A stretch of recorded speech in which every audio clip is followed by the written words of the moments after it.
Bonjour à tous, bonjour à vous, mesdames, messieurs. Merci de nous retrouver ce matin sur les antennes d'Equinox Télévision avec 10-12 le Zénith qui commence à l'instant. Et nous saluons tous les Camerounais de l'intérieur comme de l'extérieur, tout en ayant les yeux rivés depuis ce matin, d'ailleurs c'est le cas depuis samedi dernier, vers Kumba avec ses enfants qui ont été froidement tués, entre autres par des hommes armés non identifiés pour le moment, en attendant bien évidemment qu'une enquête soit ouverte autour de cette question. Vous êtes les bienvenus, mesdames, messieurs. L'émission de ce matin sera totalement axé vers Kumba, les regards en même temps, mais surtout la crise qui sévit dans les régions anglophones aujourd'hui. Appréciation faite effectivement, conflit armé, quelle solution peut-on préconiser? Solution militaire ou politique? Finalement, à quand la fin de la crise anglophone aujourd'hui au Cameroun? Merci à vous, merci à tous de nous rester présents, mais surtout fidèles. Bonbon Bengan Kandji, bonjour à vous.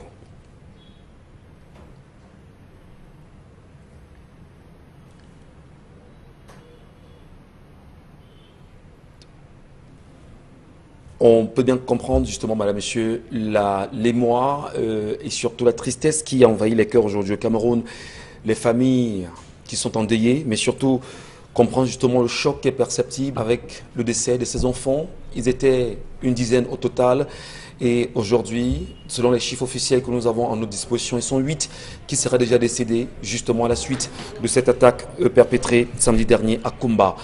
Chalamem Bachou, bonjour.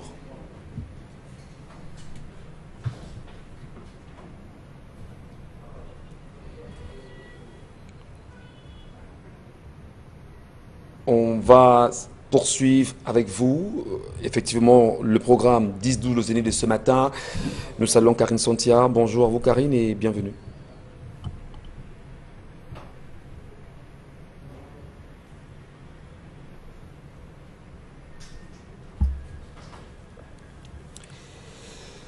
Merci également. Dominique Audrey-Yengelek, on sait que c'est assez fort parce que on se retient autant qu'on peut pour ne pas verser des larmes sur ce plateau. Bonjour à vous, Dominique, et bienvenue ce matin. Le jour ne saurait être bon, Michel Ngachou, parce que aujourd'hui, comme tous les Camerounais dans l'ensemble, ou bien pour la plupart, j'avoue ma culpabilité. Michel, Ouais. je suis coupable aujourd'hui. J'ai le sang de ces enfants entre les mains, sur les mains. Comme j'ai le sang de Martha, le bébé de Mouyouka, le sang de ces enfants de Garbou, le sang de Florence Ayafor, le sang de toutes ces forces de l'ordre qui sont tombées tout au long de cette guerre. Et aujourd'hui, le sang de ces enfants qui ont appelé à l'aide. Nous les avons entendus crier et personne n'a voulu quitter son confort de Douala ou de Yaoundé ou de Bafoussam pour leur tendre la main ou bien pour faire office de barrière pour que personne ne prenne ces balles-là. Mais la question qu'on devrait se poser ce matin, c'est de quel côté de l'histoire est-ce qu'on doit se positionner? Doit-on rester spectateur de ce spectacle morbide? Doit-on rester complice de cette boucherie humaine sans lever le petit doigt, ou alors on passe devant les projecteurs et on met fin à cette guerre? Moi, je dis non. Je dis que ça doit cesser, et de quelque façon que ce soit. Elle doit cesser, madame, monsieur, au moment où des autorités, d'ailleurs, font des sorties. On le sait, le porte-parole du gouvernement, le ministre de la Communication, René Sadi, a fait une sortie à propos, dénonçant justement cette tuerie et cette barbarie. Mais surtout, à travers cette communication, on a pu filtrer une expression qui fait tache d'huile aujourd'hui. Finalement, cette école était-elle clandestine ou pas? Des informations relayées, des informations en opposition font état de ce que la sortie du ministre était disproportionnée à dire effectivement que cette école était une école clandestine. En tout cas, on en reparlera pendant l'émission avec vous et on verra ce à quoi cela retourne ce matin. On va également le dire que le roi, justement Sokunju, le roi des Bamenju, maudit les auteurs de ce carnage. Il est sorti et a fait entendre sa voix il y a quelques heures seulement. Allons bien sûr le lire, mais surtout on en reparlera dans cette édition de 10-12 le Zénith, complètement dédiée à Kumba, mais surtout dédiée aux Camerounais qui sont en larmes, qui sont en pleurs, qui sont aussi en noir. Et beaucoup ont choisi ce matin, à travers un certain nombre de canaux d'information, nous fait savoir qu'ils ont choisi de rester à leur domicile, ne pas sortir en signe de deuil. Bienvenue à tous, bienvenue à vous. Vous connaissez les plateformes connues, 10 le Zénith, Equinox TV, pour ceux qui nous regardent en direct sur Equinox, sur les réseaux sociaux. Merci, madame, monsieur, merci à vous de nous laisser vos commentaires. L'histoire de ce matin, Dominique Audrey, on va rapidement aller avec vous pour savoir exactement qu'est-ce que vous nous aviez rapporté ce matin. Oui, ce matin, je vous rapporte l'histoire d'une maman qui est inquiète pour son fils. Elle a peur que son fils ne subisse ce qu'on appelle au Cameroun un retour. Il y a 3 semaines, nous sommes dans la ville de Yaoundé, il y a 3 semaines, son fils, ou du moins son domicile, a été le théâtre d'un cambriolage. On lui a emporté une bouteille de gaz alors qu'on était encore en pleine journée. Et malheureusement ou bien heureusement, le voleur de cette bouteille de gaz-là a été rattrapé alors qu'il tentait de s'enfuir. Les populations du quartier sont sorties, on l'a chicoté un peu, on lui a tapé dessus et on s'est rendu compte que c'était un enfant du quartier, un enfant que la plupart des riverains connaissaient. Et justement pour ça, il a eu la vie sauve et on a estimé qu'on ne pouvait pas le tuer parce que c'était un enfant qu'on a vu grandir. On ramène dans cet enfant chez ses parents dans le quartier d'à côté et lorsqu'on le ramène là-bas, la communauté de cet enfant a vu d'un mauvais œil qu'on ait tapé sur lui malgré qu'il avait volé. Et on le laisse là-bas, on revient.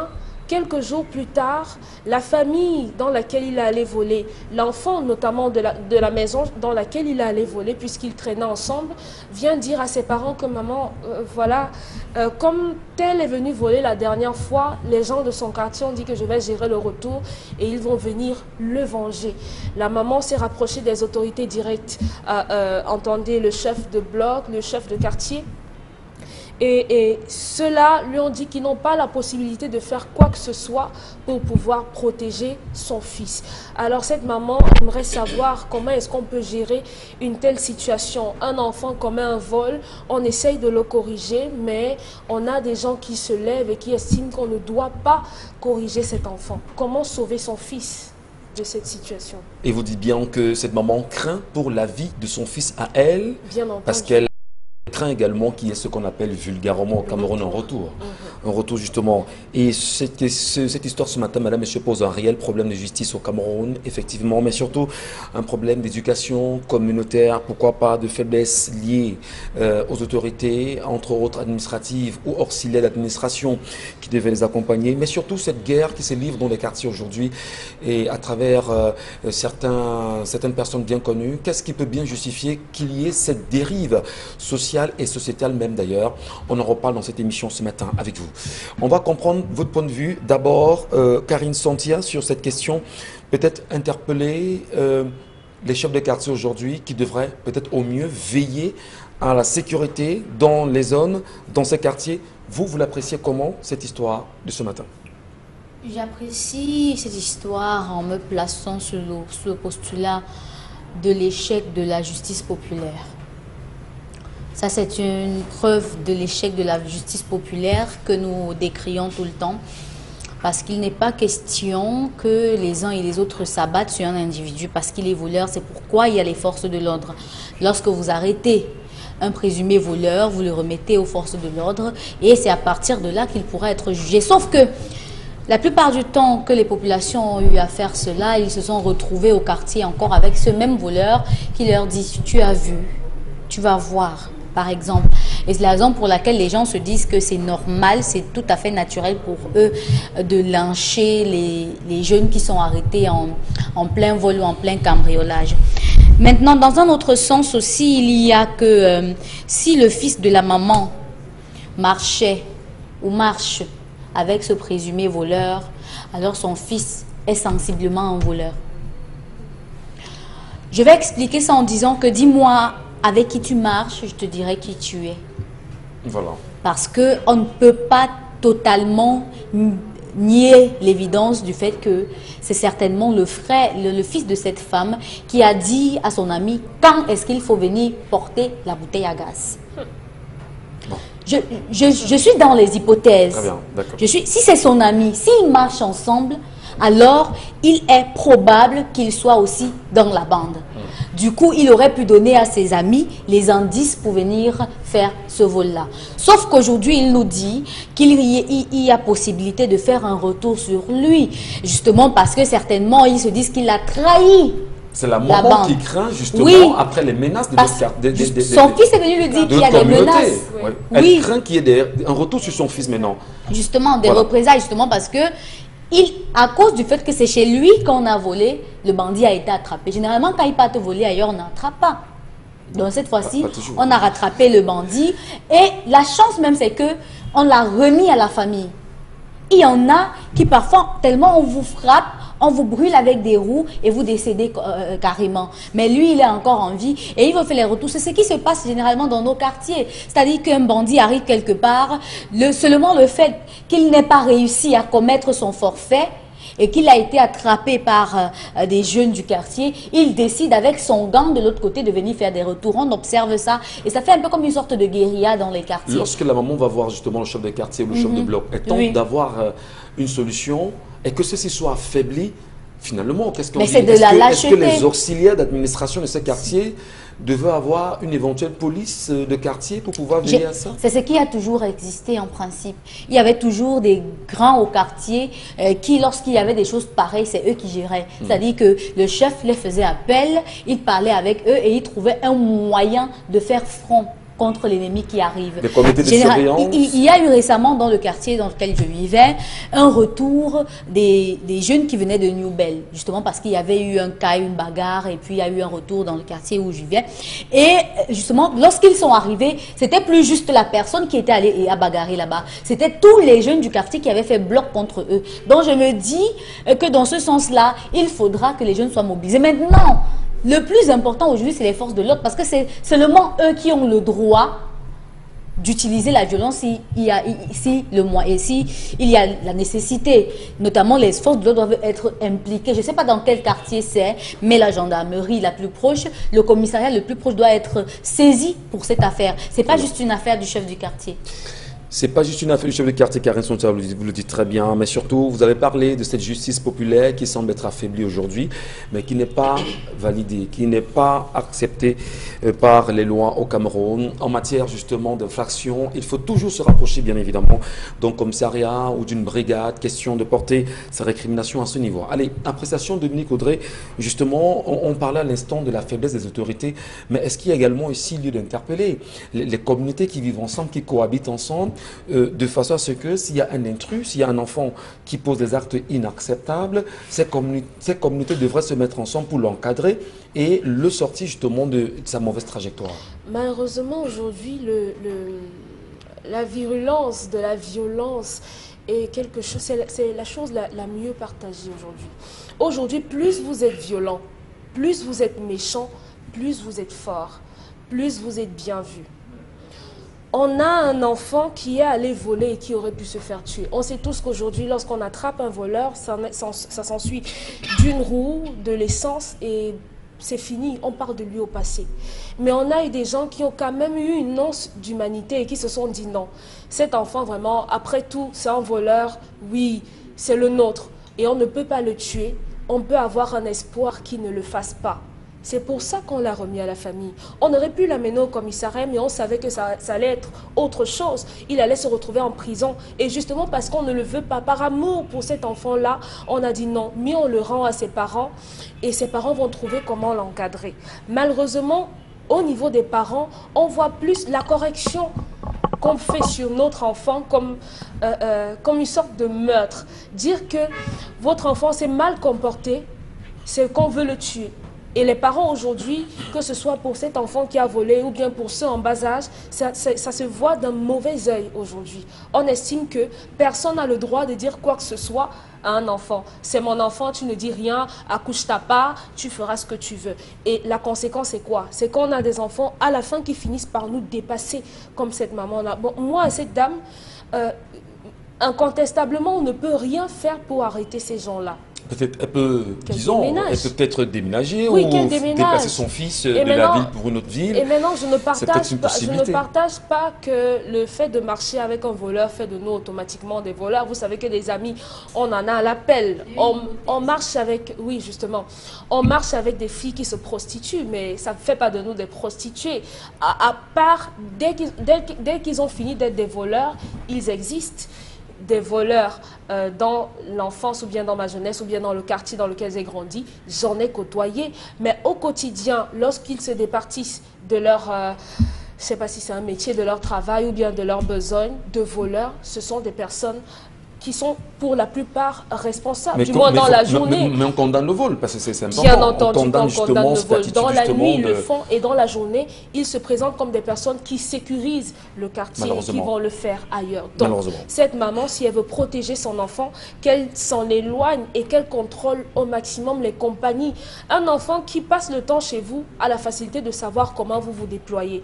Si un enfant veut venir voler chez moi, il sait que tout le temps quand il entre, les voisins le voient. Donc, si les voisins le voient chez moi pendant 2 ans et après on le voit sortir avec une bouteille, il peut aisément dire que non, c'est elle qui m'a envoyé lui acheter le gaz. Pourtant, il est parti avec et il l'a volé. Donc, elle déménage et qu'elle s'éloigne au maximum parce que son fils peut mourir. Charlemagne Bathiou, il y a eu ce phénomène de microbes, hein, on va revenir dessus dans les jours à venir, mais surtout il y a ce phénomène de microbes ici à Douala précisément, et c'est pas nouveau. À un moment donné, quand on parle de retour, on parle d'une nouvelle représaille, après qu'il y ait eu une action posée sur un quelconque individu, n'est-on pas justement en droit de nous dire aujourd'hui qu'il y a une escalade de violence pensée, psychologique, qui à tout moment peut créer une réelle déflagration sociale aujourd'hui? Lorsque vous parlez de délinquance juvénile, lorsque vous parlez de désordre et peut-être de retour, comme vous employez l'expression, M. Michel Ngatiou, cela n'a qu'un seul dénominateur commun, le désœuvrement. Les jeunes sont désœuvrés.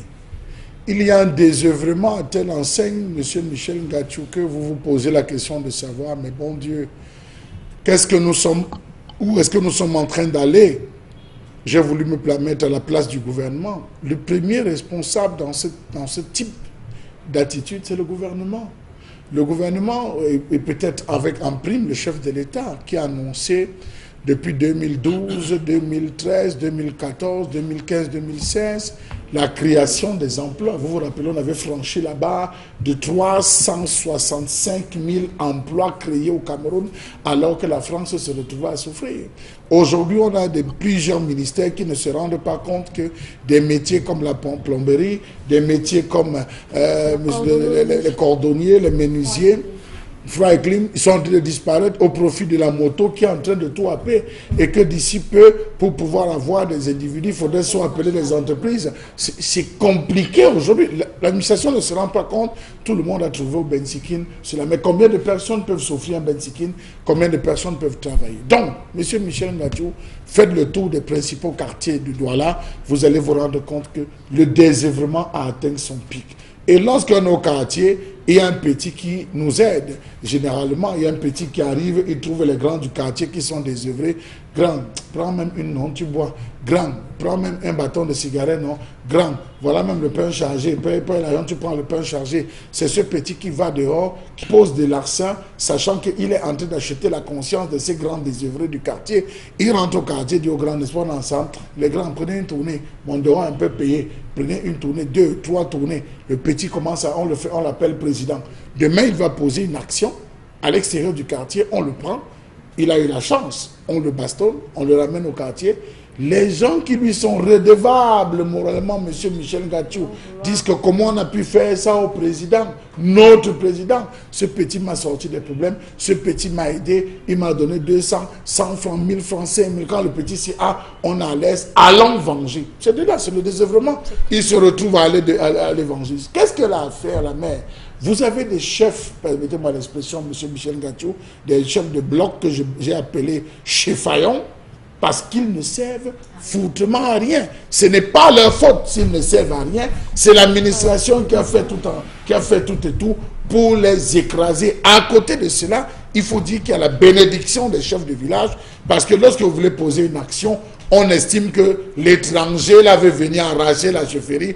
Et il y a des notes qui ont été faites par des chefs de village à leur chef de bloc que le jour que quelqu'un d'entre vous tente de se comporter comme chef, je le destitue et sans forme de procès. Vous avez vu la crise des marches par rapport aux histoires de 3e degré.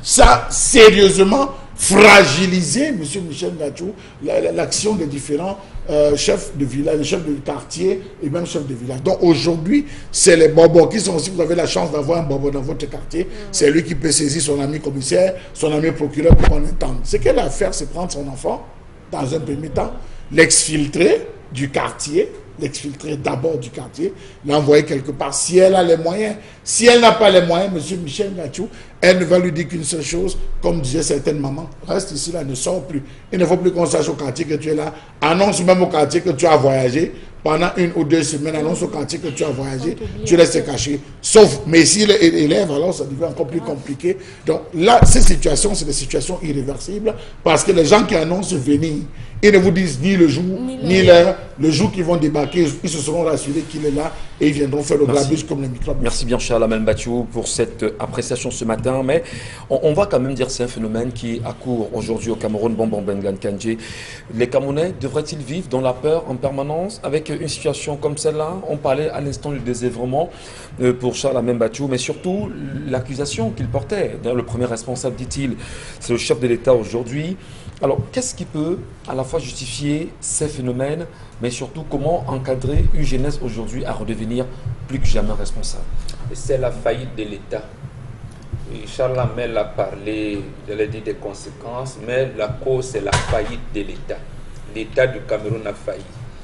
Je me rappelle encore des sorties du premier président de la Cour suprême, dont la plus haute juridiction du pays, en 2018, lors de la rentrée judiciaire. Il condamnait avec raison d'ailleurs ce qu'on appelle dans leur jargon la justice privée et que nous appelons justice populaire. Mais j'avais demandé au premier président de la Cour suprême, d'accord, mais lorsqu'on interpelle un bandit et que derrière la pick-up des forces de maintien de l'ordre qui l'amène, il dit au chef du quartier, je reviens bientôt. Et 2 semaines après, il revient. Peut-on faire confiance à la justice? J'ai dit oui, mais dites-nous, comment donc renforcer le pouvoir de la justice pour que effectivement les lois qui sont censées réguler les rapports sociaux soient appliquées? Voilà le problème. Donc nous assistons à la faillite de l'État. Et on voyait l'État aller vers la dérive en début des années 90. Quelquefois, vous aviez un problème avec un ami, et parce que vous avez une copine dans son quartier, vous rentrez tard, il crie au voleur. On ne vient pas savoir alors que vous sortez de la copine et presque tout le monde sait, mais on vous prend, on ne vous interroge pas, on vous entourait des pneus, on vous brûlait. Et l'État ne faisait rien. C'est la faillite de l'État. Ici, ce sont les démembrements des institutions étatiques qui ont dit aux citoyens, nous, on ne peut rien. Le chef du quartier, le chef de bloc, ils ne peuvent rien. Et vous avez entendu dernièrement, et j'ai condamné, je vais dire, les orientations du gouverneur du littoral. Lorsque les populations de Deido ont fait barrière aux microbes, ne puissent pas, et elles ont arrêté certains, le gouverneur dit, ah oui, Deido a bien fait, il faut faire comme les populations de Deido. D'accord, il faut monter les lignes d'autodéfense. Mais où est l'État là-dedans? Parce que, en fait, l'universalité de la défense, c'est tout le monde qui participe. Mais les populations qui n'ont pas les armes de guerre participent par le renseignement. Et le renseignement commence par les chefs de bloc du quartier. Et si eux, ils vous disent, nous n'allons même rien dire à notre hiérarchie, nous ne sommes plus dans un État. Nous ne sommes plus dans un État. Bon, ça veut dire donc que l'État vous dit, comme vous êtes dans la misère, comme décriait avec raison Charles Amel tout à l'heure, bon, d'abord, gérez votre misère là-bas, nous on a quoi dedans? Donc, gérez vos retours là-bas, ça ne se fait pas. Mais est-ce que l'État même ne craint pas que ça puisse prendre de tournure un tout petit peu comme c'est le cas on va dire, prenons le cas du Brésil, où il y a des favelas, où il y a des organisations guerrières qui sont dans l'État, fuient ses responsabilités dans ce cas-là. Est-ce qu'on ne craint pas le pire? Mais justement, nous sommes déjà dans le pire. Qu'un gouverneur de région vous dise que je ne peux pas mobiliser les forces maintien de l'ordre pour le titre et dire aux populations débrouillez-vous, c'est déjà le pire. C'est le pire. Il reste seulement le dernier niveau. Le dernier niveau que nous avons d'ailleurs commencé à atteindre dans les régions du nord-ouest et du sud-ouest. C'est-à-dire que la vie humaine ne dit plus rien à personne. Ça veut dire qu'on peut, puisque la société s'est délitée depuis longtemps, la première valeur de la société, c'est l'entraide, c'est l'amour, la solidarité. C'est ça le premier vecteur dans une société. Et nous le disons, je termine par là, aussi longtemps que l'Africain ne veut pas se réconcilier avec sa spiritualité, on va suivre ça. C'est un problème d'ordre spirituel. Réglons le problème spirituel, vous verrez comment ce sera fait. Maintenant, pour le faire, maintenant, moi, il faudrait que les gens commencent à quitter les églises. Oui. À quitter les églises pratiquement et à développer une solidarité autour d'eux, entre eux, et dénoncer ce qui est contraire aux intérêts des populations. Voilà comment l'Africain vivait. C'est-à-dire que même le fumier, là où on jetait les ordures, c'était loin de la maison. Mais on vous a appris que non, on peut mettre les ordures dans la maison. Et une voiture viendra les prendre le lendemain. Et quand les voitures passent dans une semaine, ne viennent pas prendre les ordures. On se retrouve à la maison avec les rats, les cafards et tout.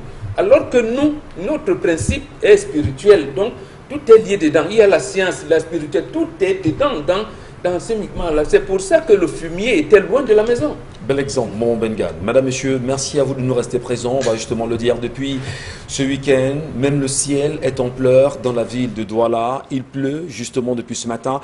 Qu'est-ce qui s'est réellement passé à Kumba? Pourquoi ces enfants en sont morts aujourd'hui? Qui en sont les réels commanditaires? Les positions tranchées sont connues aujourd'hui. Les réactions des politiques, des artistes et même de la société en général, Madame, Monsieur, ça fait parler plus d'un. Nous vous attendons et nous vous restituerons véritablement l'essentiel de toutes ces informations et nos analyses sur ce plateau jusqu'à midi. Merci de rester des nôtres.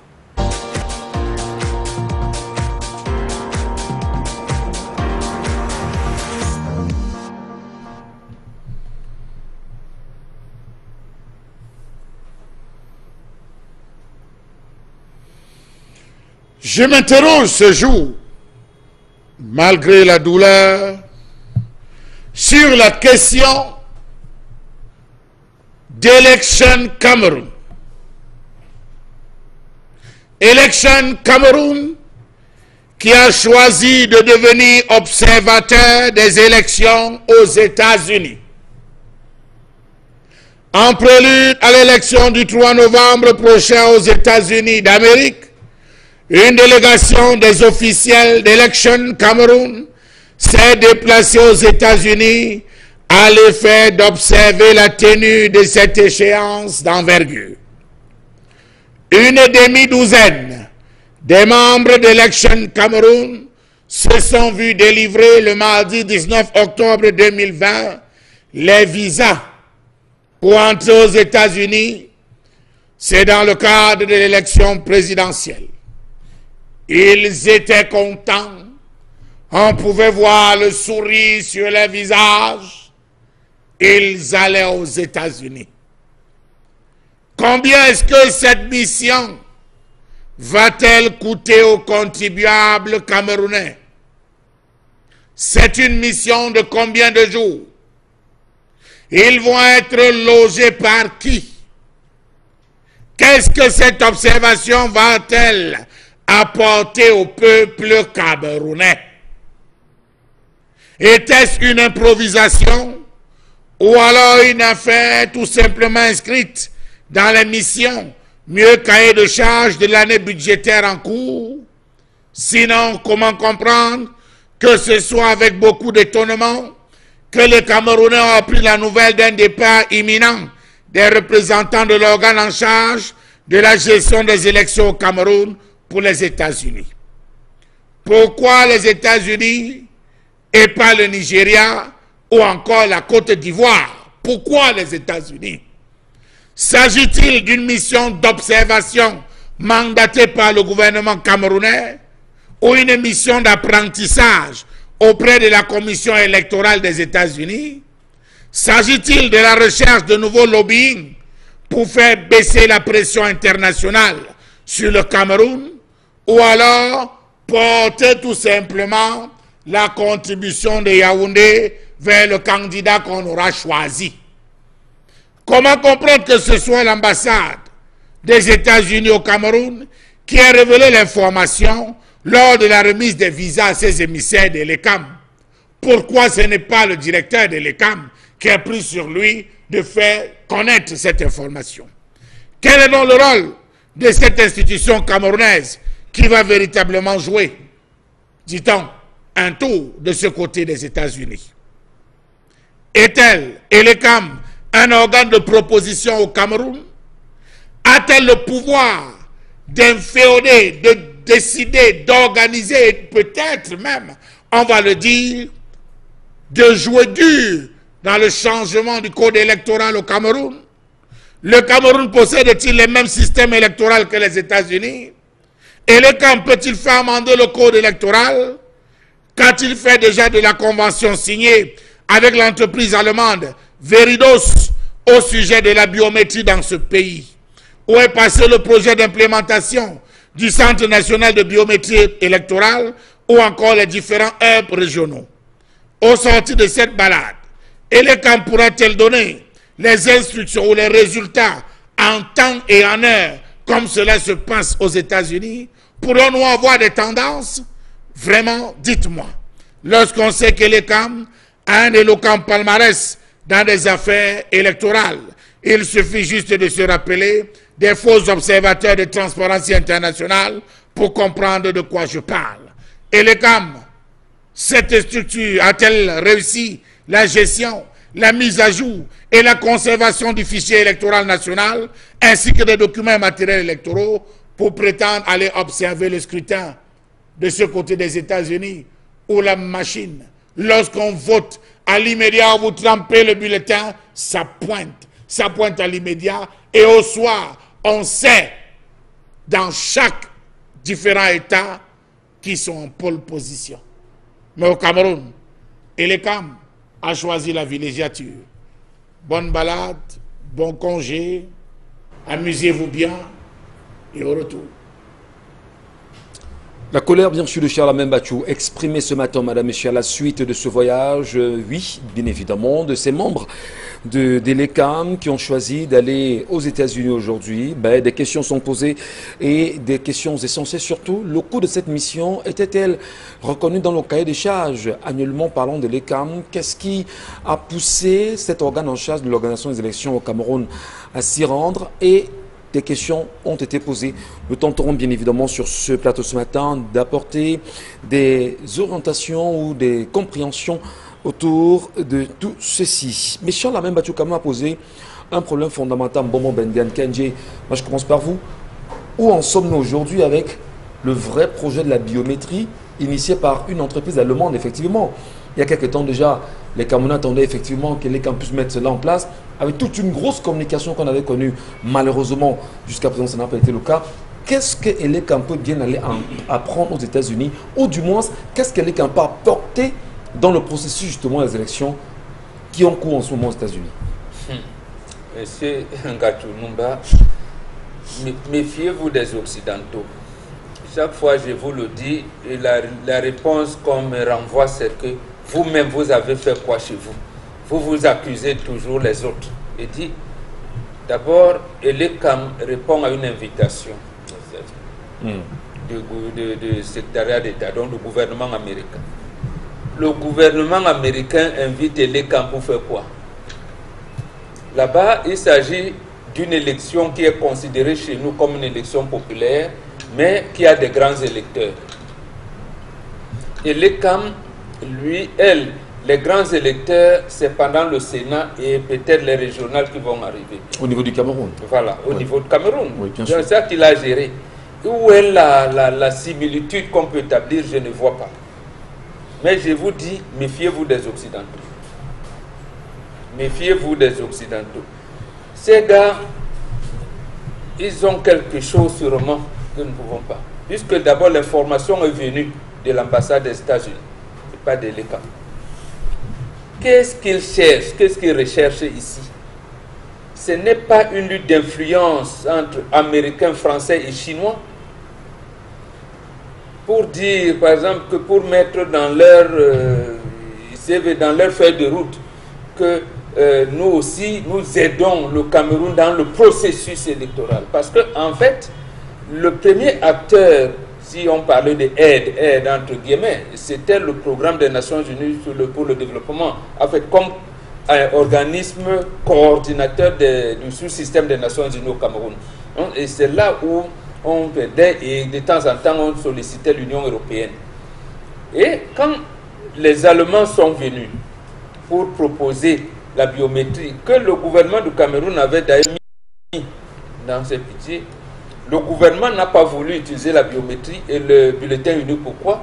Parce que nous sommes dans le processus de trucage des élections. Bulletin unique et biométrie veut dire que le trucage sera réduit.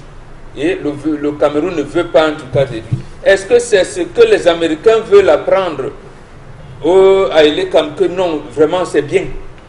Comme vous truquez les élections, là, nous, même lorsque les Russes sont entrés dans notre système, on a su verrouiller. C'est Mme Clinton qui passait, nous on a mis Donald Trump. Je ne sais pas, donc, en fait, moi je ne vois que ce côté-là. Vous allez m'excuser de ne voir que ce qui est mauvais, parce que je ne vois pas. Je ne vois pas la similitude. Ou alors, c'est un réseau en disant, les venez et ça nous permet de lutter sur l'influence des Français chez vous. On va se poser la question. Il y a un code électoral au Cameroun. Le code électoral est là, il est connu. On sait comment on fait pour pouvoir l'adopter aujourd'hui. Et le code électoral du Cameroun ne fait pas de l'ECAM. Ne fait pas de l'ECAM le gestionnaire des élections. C'est là où on trompe. Parce que, et c'est là où commence le trucage. Et l'ECAM, son rôle finit au niveau des centres de vote, ce que vous appelez les bureaux de vote là. Tout. En plus rien. Et l'ECAM ne maîtrise plus rien. Même au niveau de la commission communale, quand vous vous asseyez là, c'est l'administration qui prend. Donc en réalité... Ne parlons pas des commissions mixtes départementales. Là, c'est le président du tribunal de grande instance du département qui est là. Et il convoque l'ECAM comme les autres acteurs dans ce processus-là. La Commission nationale de recensement général des votes, alors, l'ECAM est convoquée comme tout le monde. Donc, en fait, l'ECAM, je ne sais pas, moi-même, vraiment, Charles Amel a raison, il nous sort souvent des sujets. Je ne sais pas, même moi, je vois l'autre côté. On devrait se méfier. C'est leur dire comment le trucage peut être scientifique. Parce que même s'il y a... Mathématiques et voilà, physique. c'est ça, les mathématiques, les physiques, comment ça peut être pour que, même si les opposants veulent truquer demain, on reste dans que... voilà. C'est peut-être ce que ça va apporter lors des prochaines échéances électorales. Mais on leur dit que les Russes sont entrés ici. Nous, voilà comment ils voulaient pour que Mme Clinton passe. D'abord, on avait fait ça avec Al Gore. Voilà. Donc, maintenez le cap. Et on peut sophistiquer le trucage de cette manière. Dominique Audrey, est-ce que c'est ce que ça va rapporter au Cameroun? Aller apprendre, entre autres, d'éventuelles tricheries électoralistes pour revenir l'appliquer ici? Je ne sais pas trop, parce que... On accuse les États-Unis, on ne dit pas qu'ils forcément ils y sont, mais il y a eu des plaintes après les élections présidentielles entre Donald Trump et Mme Clinton. Il y a eu oui. Que va donc faire l'ECAM là-bas finalement? Moi, la question que je me suis posée à l'entame de l'énoncé de la collègue de M. Mbachou, c'est est-ce que le Cameroun ne serait pas en train d'aller vers un potentiel fédéralisme? Parce que s'il faut aller étudier les élections dans un pays qui est un État fédéré, certainement on est en train d'y aller. Parce qu'aux États-Unis, le suffrage se fait de façon indirecte. On a un collège électoral qui a des grands électeurs pour pouvoir désigner le président et le vice-président. Au Cameroun, cela se fait de façon directe où les électeurs décident spontanément de qui sera leur représentant directement. Donc si on part simplement sur ce postulat-là, il n'y a pas moyen que et l'ECAM aille apprendre, parce que ce que moi j'apprends, oui, il n'y a pas, ça ne s'explique pas, sauf si on est en train de devenir, ou bien on nous projette on se projette déjà dans le fédéralisme. J'ai essayé de me rapprocher de quelques personnes de l'ECAM à la question de savoir c'est quoi le projet. Et ce qu'on m'a répondu, c'est qu'en fait, l'ECAM va là-bas observer le déroulement des élections et aussi apprendre du système électoral américain. Donc, on est contraint de se dire que certainement, on ira vers ce fédéralisme-là. Et la question de la biométrie, on est bien obligé de se poser parce que chez les Américains là-bas, pour les personnes handicapées, pour les dernières élections, si je ne me trompe, les militaires et les personnes... Les militaires votaient par téléphone. C'était des téléphones intelligents qui permettaient aux militaires de voter parce qu'ils ne pouvaient pas être dans ces endroits-là. Et à côté de ça, aujourd'hui, on pense à inclure les personnes handicapées pour qu'elles n'aient pas à se déplacer. Et pour ça, il va falloir utiliser le téléphone qui aura la détection du visage et tout. Au Cameroun, ce sera implémenté également. On a d'abord un écart avec ces pays-là. Comment les personnes de l'Est font d'abord pour voter? Et quand on a fini de recenser les votes là-bas, à quel moment ça arrive? Ça, c'est la question de la disponibilité des résultats qui est encore un gap énorme entre comment ça se passe aux États-Unis et comment ça se passe ici. Donc, avec M. Mbachou, je vous souhaite de bonnes vacances.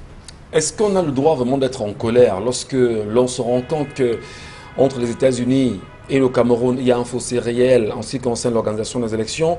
On y apprend juste pour garder dans ses gibecières, dans ses archives, dire qu'on connaît, on a vu. Finalement, ça apportera quoi au Camerounais chez Karine Santia? Non, peut-être ça apportera le corona. Parce que le coronavirus est même, l'infection au corona est même en train de... Et ils sont là-bas en ce moment. Oui. Donc, une fois de retour de là, il va falloir qu'on les mette encore en On quarantaine. les met en quarantaine parce qu'ils risquent de venir avec corona. Là. Voilà, c'est très dangereux. Karine Santia, comment vous l'appréciez cette collecte ce matin?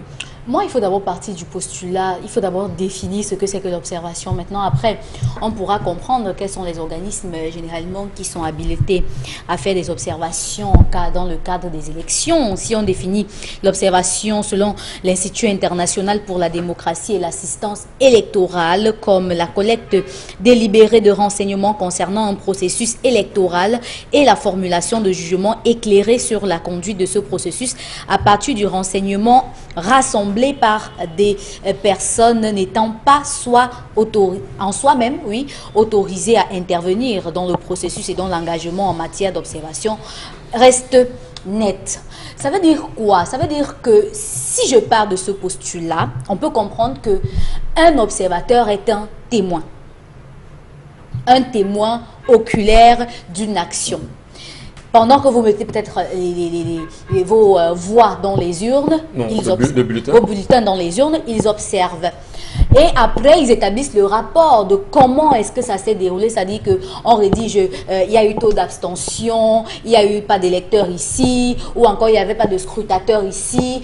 Dans l'ensemble, les élections se sont déroulées comme ça. Et après, au nom, on peut quand même comprendre que selon les informations, qu'il y a eu ça. Sauf que chez nous, lorsque on veut faire ce genre de travail, on légitime un certain nombre d'observateurs et on délégitime d'autres. Vous avez vu ce que Un Monde à Venir a eu comme problème pendant la présidentielle en 2018. Ils ont eu du mal à avoir les autorisations pour observer les élections au Cameroun, dans le pays où l'association, par exemple, se trouve. Sauf que lorsque maintenant on parle de l'observation internationale, il y a des pays qui peuvent demander à ce que certains observateurs viennent de telle ou telle autre contrée pour venir observer. Maintenant, même les partis politiques peuvent le réclamer.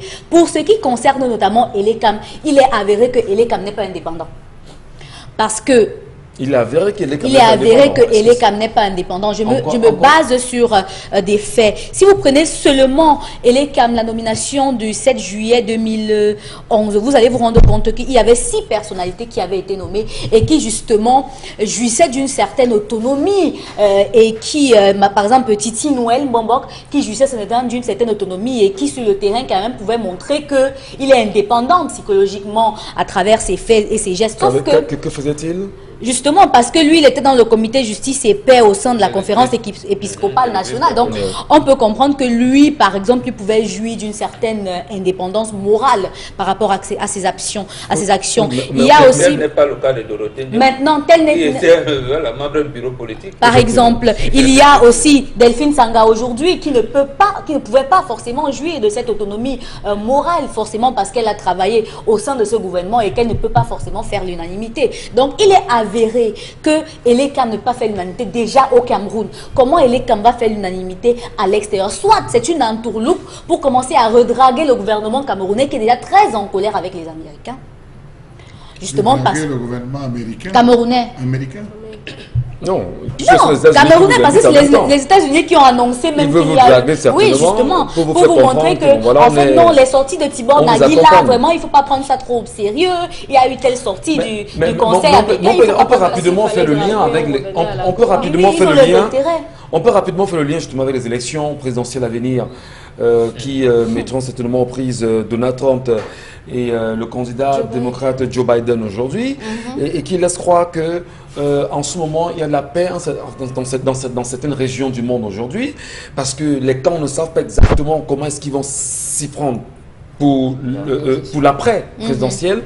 Il faut peut-être faire belle figure, montrer aux uns aux autres que nous sommes avec vous, nous vous accompagnons. Peut-être ça rejoint le point de vue de Mbombo qui disait à l'entame qu'il faut se méfier des Occidentaux absolument. Clairement. Mais au-delà justement de ces questions, madame, monsieur, nous avons toujours les yeux rivés vers Kumba.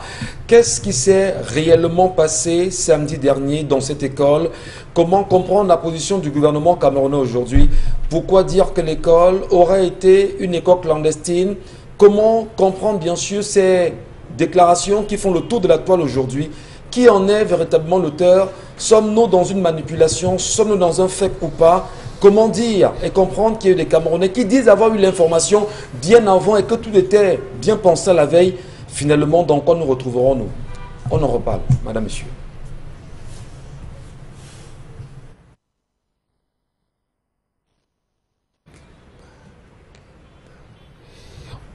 On va certainement marquer une pause, madame, monsieur. On prendra le clip qui nous permet bien sûr de vous permettre de garder le bon esprit de l'émission. Bon retour à vous, madame, monsieur. Merci de nous retrouver. 10-12 le Zénith, à l'instant, qu'est-ce qui s'est réellement passé à Kumba?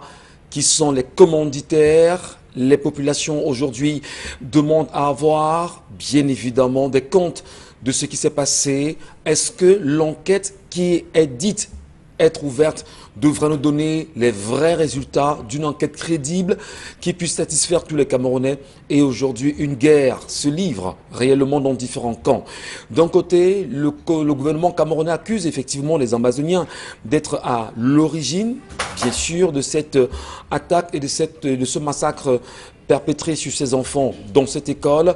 Et de l'autre côté également, on sait dans le camp amazonien, si vous voulez, les séparatistes pour mieux les qualifier ce matin, il y a une divergence des voix s'élèvent. Qui en est l'auteur? Comment comprendre les déclarations que nous avions eues des jours à l'avance? Comment comprendre cet activiste camerounais, journaliste bien connu, qui, à travers son tweet, a fait pratiquement tout bouger dans les différents camps? Qui est celui-là qui tient aujourd'hui cette figure, j'ai envie de dire cette photo, ces clichés qui fait le tour de la toile aujourd'hui, où un numéro bien connu de la République fait parler celui qui aura envoyé le message, celui qui aurait retransmis, celui qui aurait reçu? Qu'est-ce qui se passe au Cameroun? Qui sont les auteurs? Madame, Monsieur, devons-nous rester insensibles? Devons-nous rester muets? Devrons-nous rester, on va dire, presque incorrigibles vis-à-vis de ce qui se passe? Et ce qui est formidable en même temps, c'est qu'aujourd'hui, on se pose des questions. Où est passé Paul Biya? Doit-il s'exprimer? Doit-il parler aux Camerounais? Aucun tweet depuis samedi passé. Pourquoi cette attitude? Mais par contre, on a vu une réaction du chef de l'État, félicitant bien sûr un président pour sa réélection, effectivement, mais rien en ce qui concerne Kumba aujourd'hui. Les événements d'Angarbout, pour ne parler que de cela, sans oublier Florence Ayafor ou encore Tamazon, qui ont été froidement tués, froidement assassinés, mais brutalisés aux yeux et au su de tout le monde. Les Camerounais devraient-ils rester muets face à la situation? On a entendu des hommes politiques se lever, dire un certain nombre de choses, mais combien étaient-ils à s'exprimer? On a entendu également des artistes camerounais se lever à la suite justement d'un certain nombre de réactions.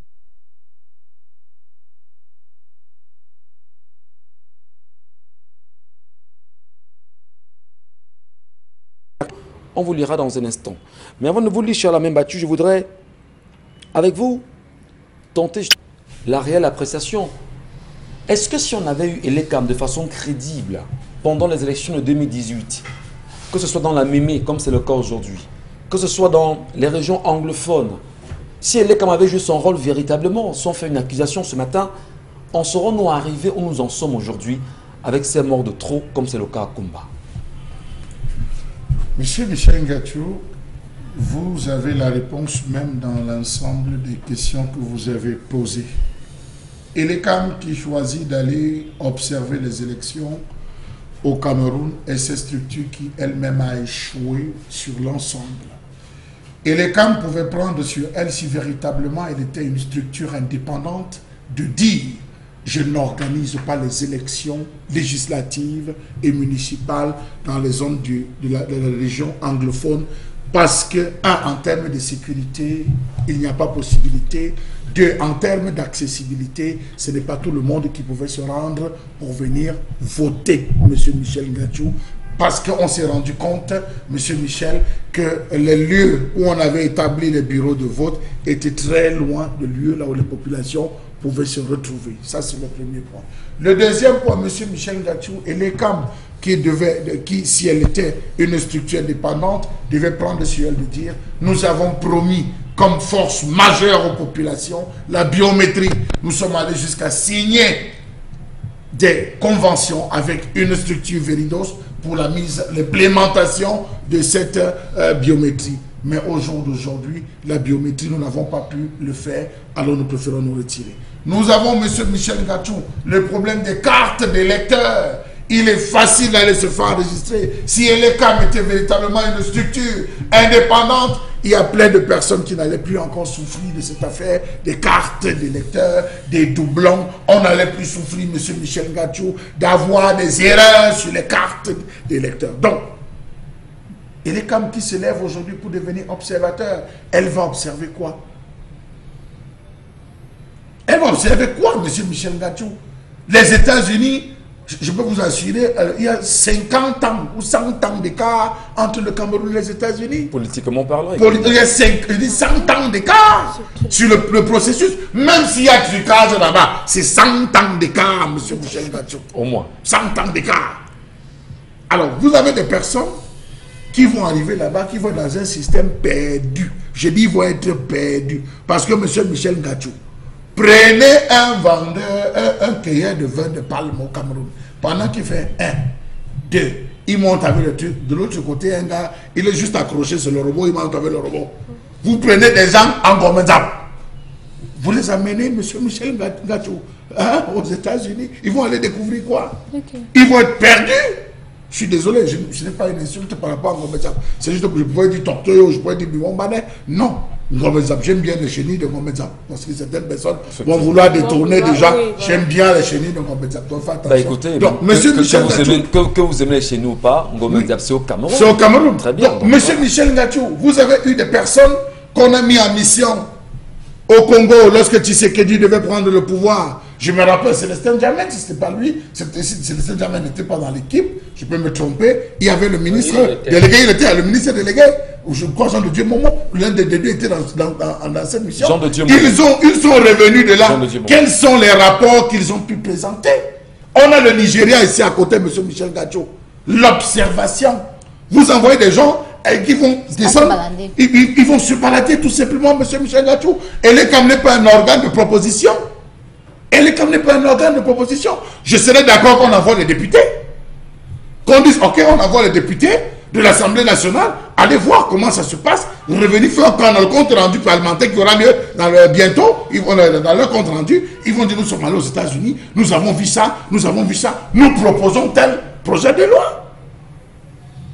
Il faut procéder. Si l'ECAM avait tant de force que ça, je vous assure, M. Michel Ngachou, qu'on aurait vu le code électoral. On aurait révisé la question du code électoral. Alors, l'ECAM qui décide aujourd'hui d'aller, était-ce pour un apprentissage? Quel type d'apprentissage? Quand même, ne serait-ce que les machines, les appareils qu'on utilise, M. Michel Ngachou, ne répondent pas à ce conventionnel. Quand les fonds même qui devraient être mis à disposition pour la gestion des élections ne le sont pas. Donc j'estime, M. Michel, qu'ils sont allés se balader, ils sont allés découvrir à un moment où le peuple a les yeux rivés sur et le code électoral et la résolution de la crise anglophone. On nous parle du fédéralisme. C'est l'ECAM qui va venir implémenter le fédéralisme au Cameroun? On risque de vous taxer d'ennemis de la République, Charlemagne Mathieu. En tout cas, on vous a très bien compris sur cette question, madame, monsieur. Merci à vous de nous rester présents. On vous lira tout de suite, effectivement, les nombreuses réactions, les nombreux commentaires à la suite de cette colère, mais surtout des sujets évoqués depuis ce matin. Karine Sontia, nous sommes suspendus à vos lèvres. Observateurs et compagnie, trop de tripatouillage. Quant à cette invitation des États-Unis, diplomatiquement, les États-Unis ne pouvaient dire le contraire. Marie-Christine Matip. Les Occidentaux nous manipulent. Entre-temps, tout va chez eux. Au Cameroun, Côte d'Ivoire, chez eux, Cameroun, Côte d'Ivoire, Guinée, Conakry, Nigeria, soyons solidaires et unis, car l'Afrique, Union africaine. Pour moi, le ministère de la Défense devait changer sa nomination et s'appeler. Comme aux États-Unis, c'est comme l'entrée à l'ENAM. Pas la peine de prêter de mauvaises intentions au gouvernement américain. C'est de la paranoïa à la fin. Alors, l'ambassadeur américain qui venait de partir d'Edmond avait dit quoi en 2018? Les États-Unis vont s'intéresser aux élections au Cameroun de 2018, mais spécialement l'élection présidentielle.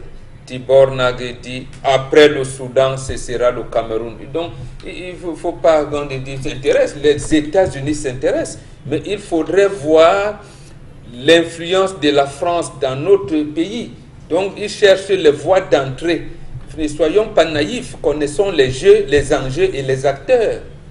Donc, quand à un moment donné, la France lui rétorque, restez là-bas au Brésil, nous n'y sommes jamais venus, restez là-bas au Venezuela, et tout, ainsi de suite. Donc, le monde est divisé. Méfions-nous des Occidentaux, chers amis. C'est vous qui dites qu'ils sont allés apprendre. Ils sont allés en congé. Des gens qui ne parlent ni ne comprennent même un peu le pidgin. Et ils vont comprendre l'anglais américain. De qui se moque-t-on? Est-ce que c'est en 3 jours qu'on va comprendre le système de vote? Ou en 4 jours qu'on va comprendre le système de vote américain? Le système de vote qui est excessivement complexifié.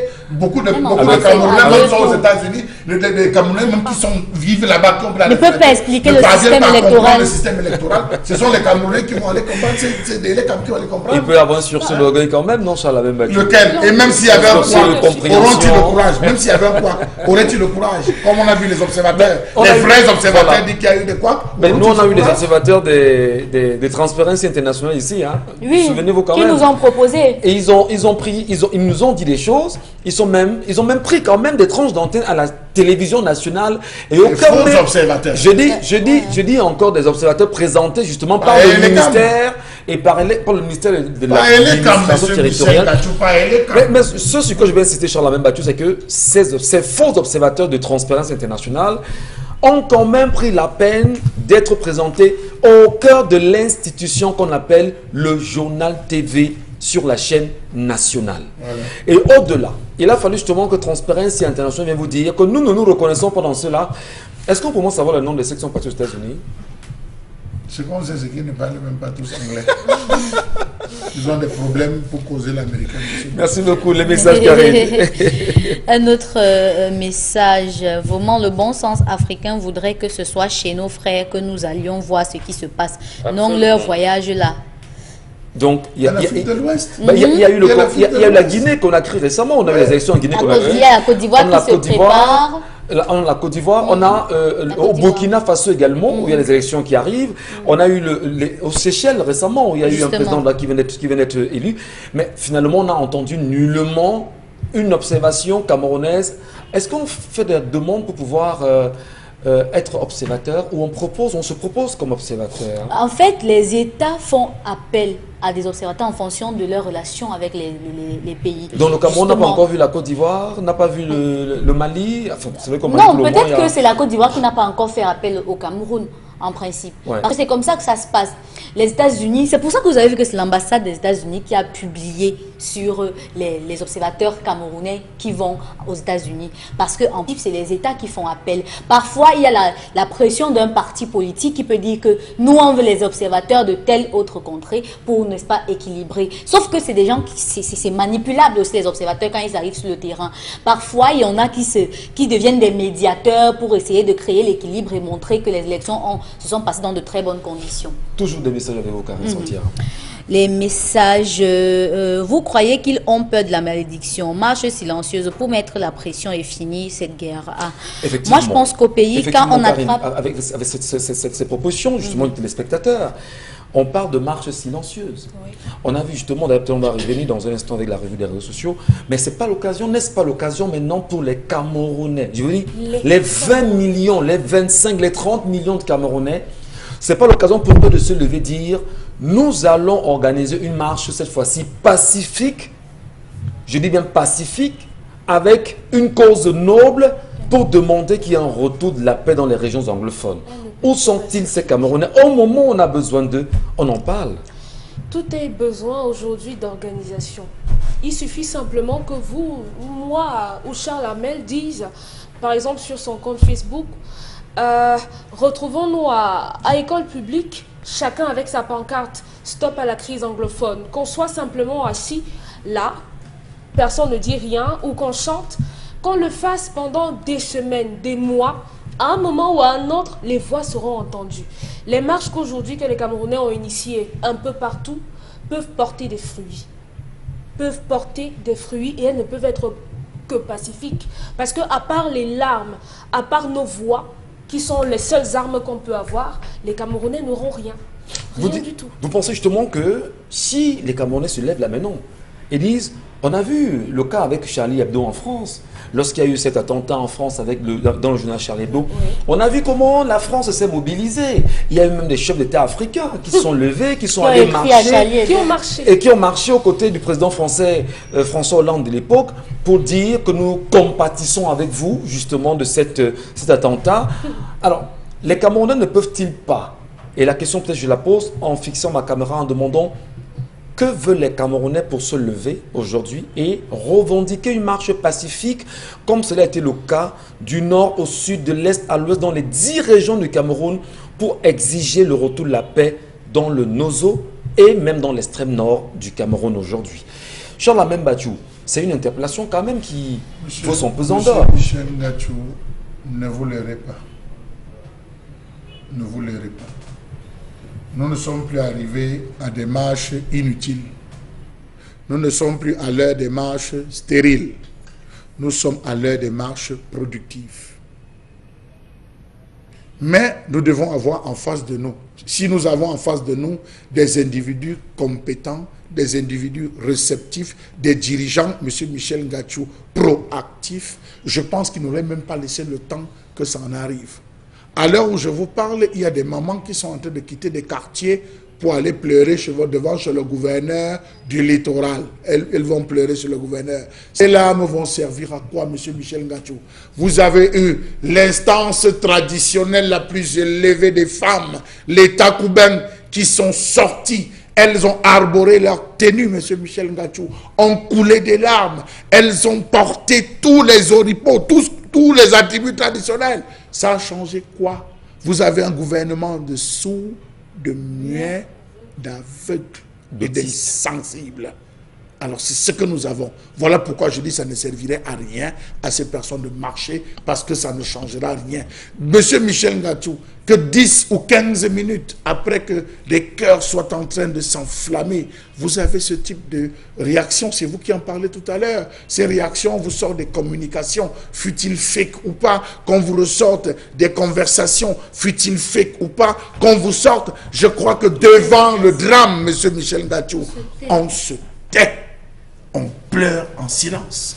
Qu'à l'immédiat, devant cela, on décide de rafler tout un quartier. Et dans ce quartier, il y avait des parents, monsieur Michel Ngachou, de ces enfants qu'on revient récupérer. Mais attendez, vous voulez quoi? Soit disant qu'ils n'ont rien fait.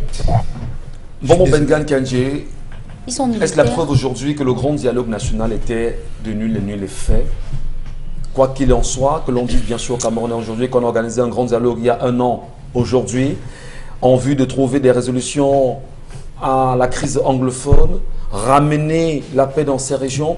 On ressort de là avec des propositions, des conclusions pratiquement non implémentées, décentralisation, peut-être des chansonnettes, entre guillemets. Doit-on dire justement que ce n'était qu'une épée dans l'eau? Oui, absolument. Et nous l'avons dit avant même sa tenue. les conditions de tenue d'un dialogue, ça veut dire quoi? Ça veut dire que vous avez votre frère, votre soeur, avec qui il y a une mésentente. C'est vous deux qui devez faire le dialogue. Mais est-ce quand le dialogue, le grand dialogue initié à Yaoundé concernait qui? Est-ce que ça concernait les acteurs de la crise? Non. Le chef de l'État a voulu faire un fourre-tout pour chercher quoi? Je n'en sais rien. Mais j'étais convaincu, je le suis encore, ce dialogue, le grand dialogue organisé à Yaoundé n'avait pas pour vocation à résoudre la crise anglophone. Il faut faire un dialogue exclusivement pour la question anglophone au Cameroun. Vous ne pouvez pas, et je le dis ici, en Afrique, il n'y a pas deux personnes qui ne s'entendent pas. Il n'y a que deux personnes qui n'ont pas encore causé. Vous ne pouvez pas me dire que les Occidentaux, eux, ils viennent. C'est un général anglais, deux généraux anglais qui ont libéré le Cameroun des mains de l'Allemagne. D'abord, avec le général Dobel, parce que quand vous entendez parler de rue Dobel, les Français lui ont donné une ruelle là, ici, à côté des meubles Equinox. Mais c'est le général Dobel qui a chassé les Allemands du littoral. Et c'est un autre collègue qui a chassé dans le centre, le nord. Les Français sont arrivés une semaine après. Et Douala et toute la région du littoral était restée anglophone pendant 2 ans. Douala était d'ailleurs le quartier général des Alliés. Je parle là d'août-septembre 1914. Lorsque les négociations commencent en mars 2016, tout le littoral, Yaoundé même, la capitale, et une grande partie de la région du centre étaient anglophones.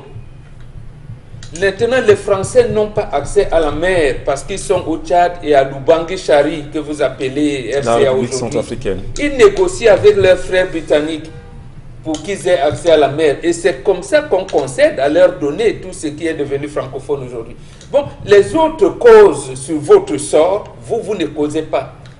Ne serait-ce que pour voir comment nous allons vivre dans ces quelques centimètres carrés qui nous restent. Bon. On est là où on commence à divulguer. Et même les Nations Unies qui organisent une session spéciale Cameroun du 13 février au 4 mars 1959. Je me rappelle encore des propos que Félix Roland Moumnier tenait à Kosciusko Morizet dans les couloirs à New York, accompagné par Sékou Touré et le président Nasser de l'Égypte. Il dit à Kosciusko Morizet, qui était le représentant de la délégation française, « J'ai vu, vous allez donner le pays à mon frère Aïdjo, mais faites en sorte que je le rencontre. Parce que si vous ne résolvez pas le problème anglophone, maintenant, ce sera un antécédent que nous ne pourrons jamais résoudre. » Voilà les propos de Félix Roland Moumnier aux États-Unis, au siège des Nations Unies, à cette période-là. Donc, vous ne comprenez pas. Et les Américains s'étaient ralliés à la France à ce moment-là pour faire des trucs. Vous ne comprenez pas. Maintenant, on sort une résolution 1608 du 21 juin 61. Et pour le cas, on dit le Northern Cameroun acquiert son indépendance en se rattachant au Nigeria comme une province autonome. Le Southern Cameroun acquiert son indépendance en se rattachant à la République du Cameroun. Les deux verront ensemble leur mode d'événement. C'est bon sang. Donc, on vous renvoie d'un truc comme ça, vous dites aux gens, venez causer, venez, on cause. On va de tripatouillage en tripatouillage, est-ce qu'effectivement, dans les causeries, c'est ce dialogue inclusif qui devait se faire aujourd'hui pour que chaque Camerounais puisse donner son point de vue sur la résolution de la crise anglophone, comme c'est le cas depuis, on va dire, puisqu'on s'exprime plus sur les réseaux sociaux qu'à travers un vrai dialogue inclusif. Alors, on a peut-être Charlemagne Bachou, peut-être avant Charlemagne, vous aussi apprécié depuis hier la colère des Camerounais qui ne comprennent pas le mutisme de Paul Biya, Charlemagne. Où est-il, le chef de l'État? Est-ce qu'on peut faire confiance au gouvernement aujourd'hui qui s'est exprimé? D'ailleurs, nous faisons confiance, si vous voulez. Monsieur, nous saluons l'action de René Manuel Sadi. Même pas un tweet de Paul Biya. Qu'est-ce qui se passe? Est-il vivant ou pas? Est-ce que ce n'est pas la preuve aujourd'hui que les Camerounais commencent à se poser 1000 plus une question sur son existence? Même si récemment on a fait savoir qu'il devait passer au Congo. Monsieur Michel Ngathou, je pense que tout Camerounais qui raisonne, tout Camerounais qui a obtenu ne serait-ce que le CPE, souffrez que je le dise, CPE, est en droite ligne de se demander si véritablement le Cameroun est gouverné.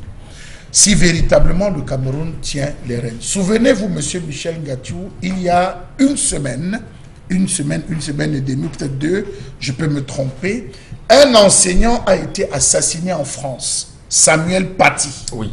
Il a été assassiné en France à l'immédiat dès que les médias français ont relayé, Emmanuel Macron a quitté l'Élysée, monsieur Michel Ngathou. On dit qu'il est sorti de l'Élysée à pied.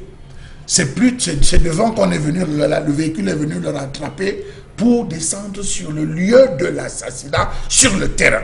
Le Premier ministre français, M. Michel Ngathou, en visite officielle au Maroc, a interrompu. Il avait des rendez-vous, il devait même avoir un dîner important, il a interrompu en disant « je rentre, je vais me plancher sur ce dossier ».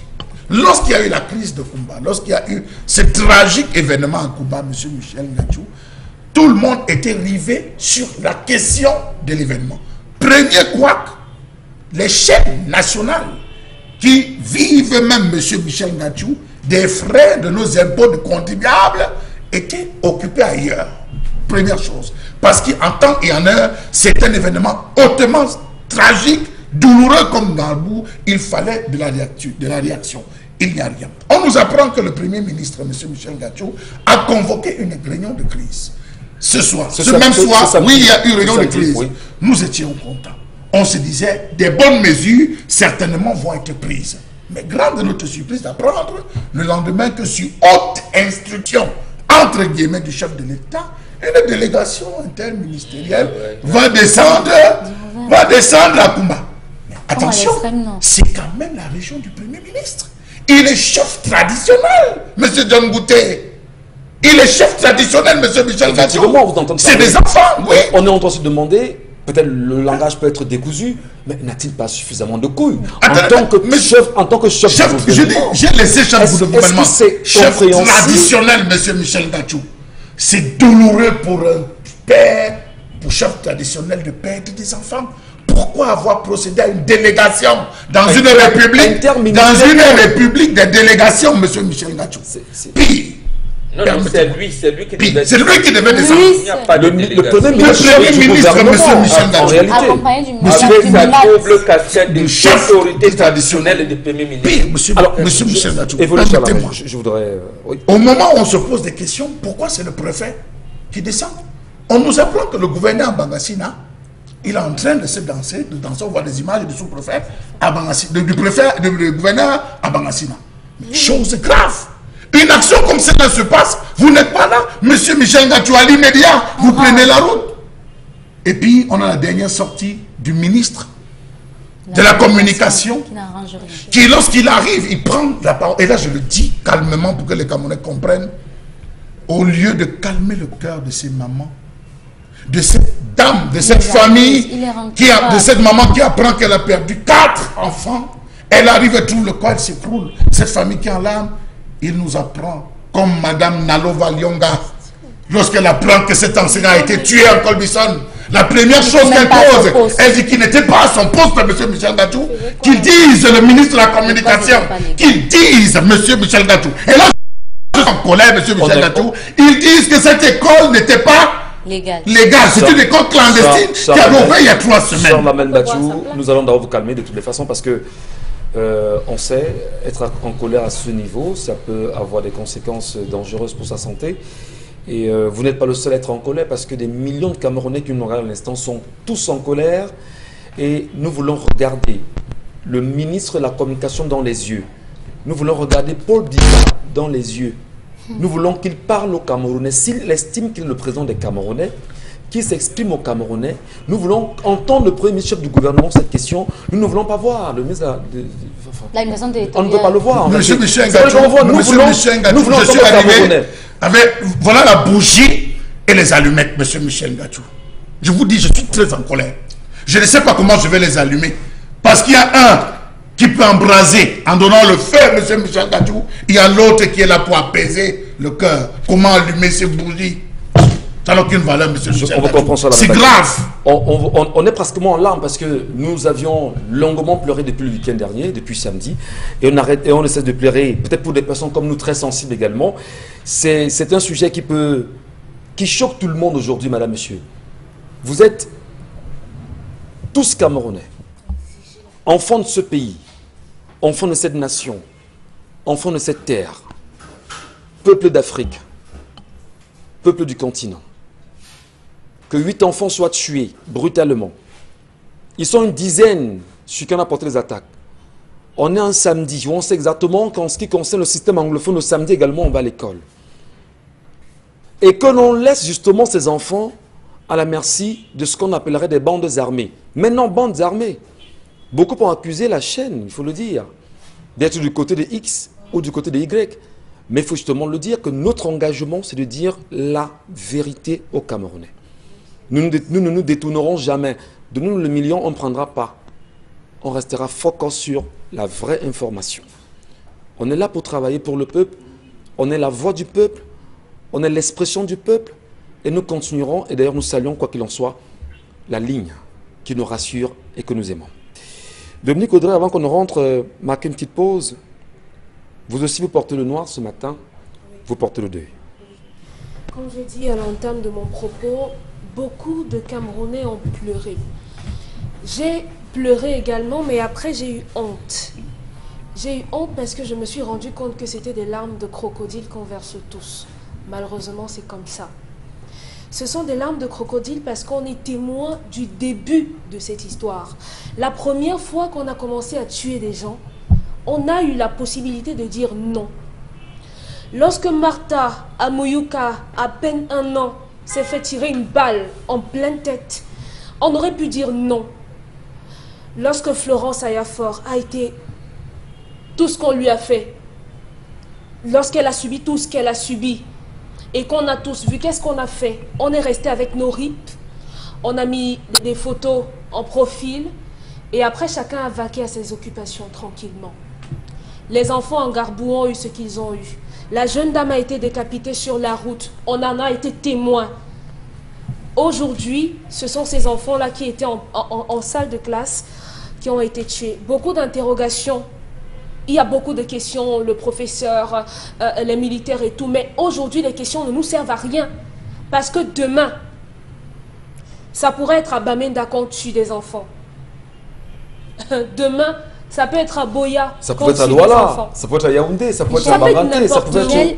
Ça peut être n'importe où. Il y a que les réalisateurs dans le monde vont commencer à s'inspirer du cas Cameroun pour faire des films d'horreur. Parce que lorsque vous observez tout ce qui se passe, c'est de l'horreur. On le voit dans les films de vampires. Parce qu'on a l'impression que lorsque vous découpez quelqu'un avec la machette, c'est pour manger la chair. Ouais. Parce que ça devient incompréhensible qu'un être humain, un enfant sans défense, qui avait sa gourde devant lui et son bol de nourriture, est taillé de la tête. C'est comme si on vivait dans un monde où tous les animaux, les hommes sont devenus des animaux, sauf que même dans la jungle, il y a des règles. Dans la jungle, il y a des règles, c'est pour ça qu'il y a le chef. C'est pour ça qu'il y a des animaux qui se font manger et d'autres qui ne se font pas. Quand un lion, quand une lionne, elle voit un petit animal qui est un bébé, elle ne mange pas. Mais nous, les hommes, les êtres humains, nous assassinons des bébés, des enfants, sans réfléchir à ce que cet enfant-là avait comme rêve pour sa famille. Sauf que quand vous vous rappelez de l'histoire de cette crise, mais vous vous demandez comment est-ce qu'on a fait pour arriver à ce niveau.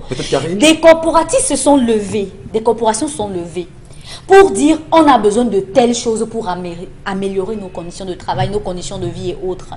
On les a bazooqués avec du gaz lacrymogène et autres. Plus tard, on nous a même dit qu'il n'y a même pas de crise anglophone. Maintenant, si c'est la crise francophone, il faut bien qu'on nous explique finalement. Encore à un moment, le cardinal Christian Toumi a dit il faut la All Anglophone Conference pour écouter les parties prenantes parce que notamment, Il est avéré aujourd'hui que même au sein de ces leaders, il y a une division des opinions. Ça aurait permis de trouver un point qui aurait aidé l'État, notamment dans le cadre du grand dialogue national, à établir le juste milieu pour que la crise se tasse. Mais finalement, on a dit que, on a dit statut spécial, et c'est spécialement devenu une crise. Le sujet est assez grave en même temps, madame, messieurs, qu'on aurait bien voulu tout de suite laisser le plancher à Consti Lamine qui nous retrouvera dans un instant. Mais avant Consti, Bonbon Bengan, qu'est-ce qu'il faut faire? Qu'est-ce qu'il faut faire? Il faut faire quoi? Il faut faire pression pour que le président Biya résolve ce problème. Il est où, lui, là? Mais il faut le chercher là où il est. S'il n'est pas, il faut le chercher là où il est. Il n'y a pas une solution. Pourquoi il faut le chercher? Et il a la chance. Je pense que c'est le cinéaste Bassek Bakobio qui a accordé une interview à nos confrères de Mutation, comme ça, en février 2002, je pense. Il avait dit que le président Paul Biya est l'homme le plus chanceux du monde. Parce que chaque fois qu'il y a un problème, il a quelqu'un qui veut l'aider. Sur ce cas-ci, son rapporteur de 1979, Aboué Machoyi, a dit « Monsieur le Président, vous et moi, nous étions là, venez, je vous aide. » Il refuse. Il le nomme à la commission Moussongela, multiculturalisme et tout. Il dit au président « Non, ce n'est pas là-bas. Vous m'avez mis dans une commission qui ne va pas résoudre le problème. Moi, je veux participer à la résolution du problème. Nous ne sommes que 3. Vous, Dorothée Ndjema et moi, allons, discutons, moi je venais, on résout le problème. Il n'a même jamais voulu recevoir Aboué Machoyi. Vous voulez quoi? Il faut le chercher là où il est. Et je pense que c'est un élément même fédérateur. Maintenant, ce n'est plus le MRC seul. Il faudrait que les autres partis politiques, voilà un élément fédérateur qui disent qu'à partir de maintenant, on cesse les activités. Ils sortent d'un communiqué conjoint qui disent que nous voulons résoudre le problème anglophone. Très bien. Et surtout, madame, monsieur, peut-être pas avec la présence de la France. Merci beaucoup. Non, mais en considérant que la France est un ennemi. Effectivement. Parce que... il est un adversaire féroce. On connaît l'ennemi, on l'a identifié, et on sait exactement quelles sont ses manœuvres. On évolue. Madame, monsieur, Consti Lamine avec nous dans un instant, avec Von Bio. Bonjour, Consti. Alors, bonjour Michel Gathiou, bonjour à tous nos téléspectateurs et bien des choses, à tous ceux-là qui nous regardent de par le monde. Recevez le bonjour et bien entendu beaucoup de compassion à l'endroit de tous ces téléspectateurs qui nous regardent en ce moment. Alors, une fois de plus, nous allons parler de ce complément alimentaire, le Von Bio Oméga 3. Ce complément alimentaire qui fait partie de la grande famille Von Bio. Cette famille qui est constituée de plusieurs autres Von Bio, tels que le Von Bio Detox, qui permet de se désintoxiquer l'organisme, de nettoyer l'organisme. Il est important de consommer le Von Bio Detox pour ceux qui veulent nettoyer leur organisme. À côté, bien sûr, de ce Von Bio Detox, il y a également le Von Bio Libido, ce Von Bio qui permet de booster l'envie sexuelle, ce Von Bio qui permet de donner à l'homme une fois de plus sa virilité. Alors je vous conseille également le Von Bio Libido. On parle également d'un autre Von tel que le Von Bio Cardio, le Von Bio Sleep, le Von Bio Relax. Tous ces Von Bio sont en vente du côté du magasin 1001 Tapis qui est situé en plein cœur de Douala, au quartier Aqua, c'est en face du palais d'Ika. Et dans ce magasin actuellement, jusqu'au 15 novembre 2020, à l'occasion de la célébration de la journée mondiale du diabète, qui va se célébrer le 14 novembre prochain, vous avez une réduction spéciale de 500 francs sur toute la gamme Von Bio. Oui, que ce soit le Von Bio Oméga 3 qui coûte normalement 6 000 francs au prix de promotion, vous l'avez bien entendu à l'occasion de la célébration de la journée mondiale du diabète, vous l'avez à 5 500 francs, votre boîte de 30 gélules de Von Bio Oméga 3, encore appelé Fish Oil ou alors huile de poisson. Ce complément alimentaire qui s'affiche à l'instant à l'écran, à savoir le Von Bio Oméga 3, permet de réduire les complications du diabète.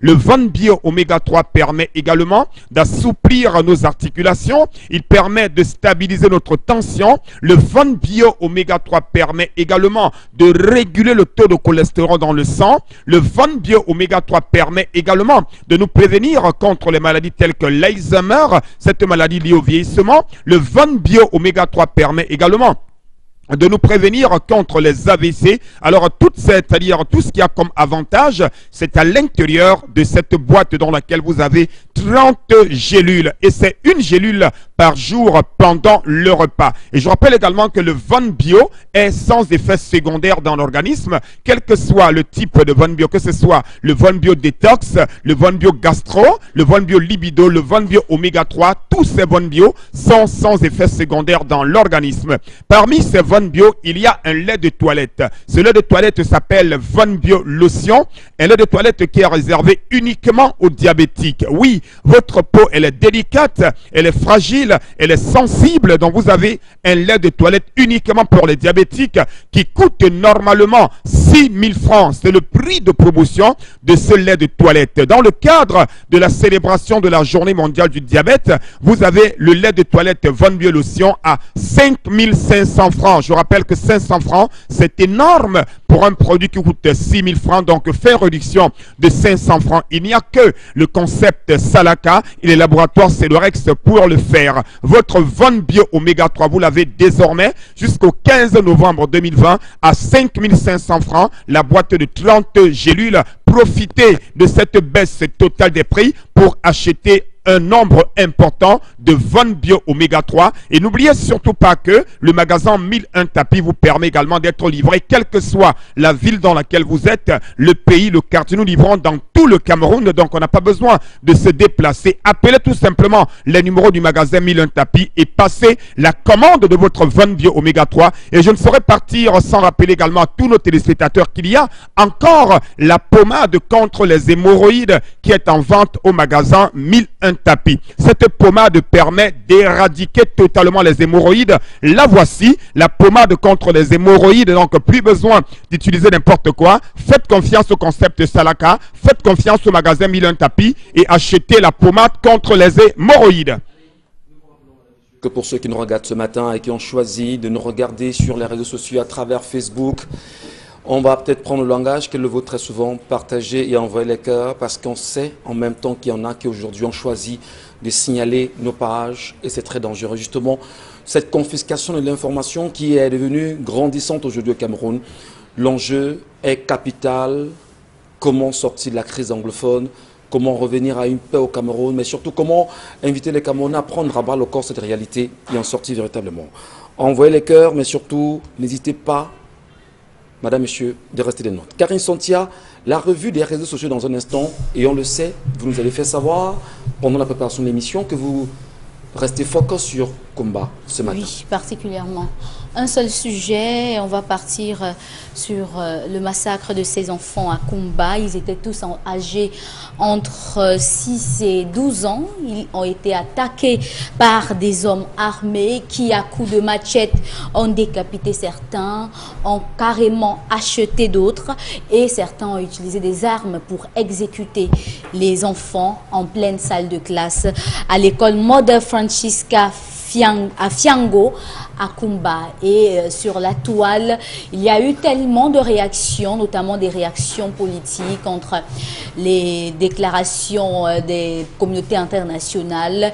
On a les déclarations des hommes politiques camerounais, entre Cabral Libi, Roland Dengo ici, Maurice Kamto, Akere Mouna et plein d'autres. Grégoire Owona aussi qui a fait une sortie. Il y a la sortie du gouvernement camerounais qui laisse tout le monde pantois et qui n'arrange pas du tout la situation, qui tend notamment à porter des accusations, d'abord qui accusent les bandes armées et les taxes d'être des sécessionnistes, mais surtout qui s'attarde sur le fait que l'école en question était une école illégale et qui n'avait d'existence que depuis 3 mois. Sauf que les internautes sont revenus sur l'affiche, la pancarte, la plaque qui annonce la présence de cette école à cet endroit-là, qui montre bien qu'elle est vieille et pas seulement de 3 mois. Alors comment interpréter, sachant que depuis bientôt plus de 3 ans déjà dans les régions anglophones, il n'y a pas vraiment école. Si cette école avait existé avant, notamment que la crise ne soit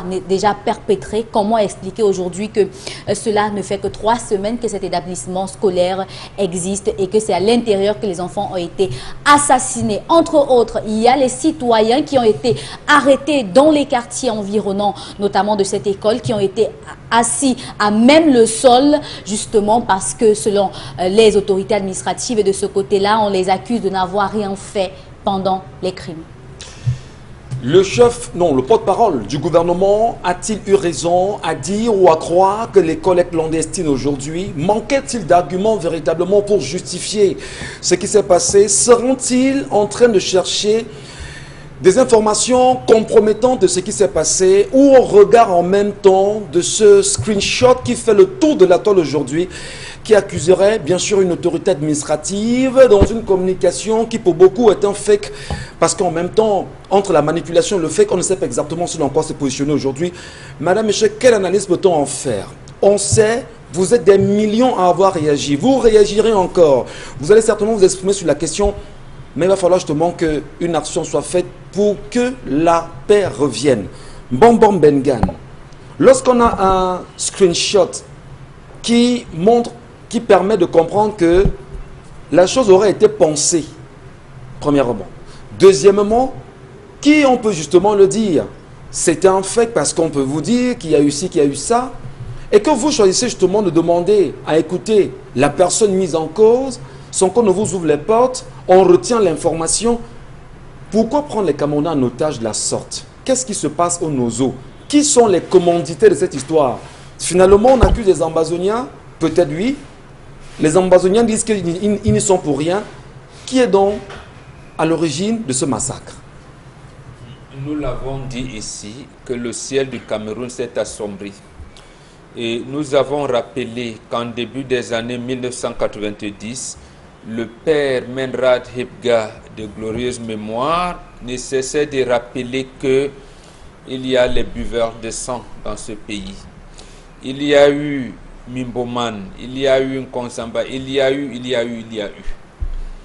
Dernièrement encore, je pense que Lamel a fait des chroniques ici, des colères où on dénonçait. Nous avons les histoires du jour qui nous renvoyaient toujours au pacte de sang, les gens qui aiment le sang.